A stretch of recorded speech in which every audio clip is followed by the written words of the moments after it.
বগুড়ার আড্ডা কপাস অঞ্চল আমরা সবাই ফলো করি। অনেক সুন্দর কার্টুন বগুড়ার ভাইরা আমাদেরকে অনেক সুন্দর সুন্দর দিতেছে সামনে, তাই ওনাদের পাশে সবাই আমরা পাশে থাকি। ব্যবসার হাল ধরো, টাকা পয়সা ইনকাম করলে মানুষের সব পেশা থেকে হেল্প করা যায়। আমি দেশের উন্নয়ন করবার চাই, সেটা রাজনীতি ছাড়া সম্ভব না। বাংলাদেশের পরে যেসব দেশ স্বাধীন আছে তাদের অবস্থা না বাংলাদেশের অবস্থা একবার খেয়াল করছো? তুমি কি একাই পুরো সিস্টেম চেঞ্জ করতে পারবে? এই দেশে যাই ক্ষমতা আসবে তাই তো লুটপাট করবি। পার্টি সিএনএল হওয়ার বেলা না সব খাওয়া বন্ধ করলাম নি, কিন্তু ওই জায়গা দিতে যাওয়ার পারছি না।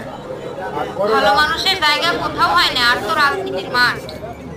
চিন্তা করো না, আল্লাহ কপালে যা লিখে রাখছে তাই হবে। শুধু মাথায় রাখবে 100 শয়তানের হাড্ডি দিয়ে তৈরি হয় একজন নেতা। এত কথা কয় না তো, পেটটা ঠিক করে লাইটটা বন্ধ করো, ঘুমাবো।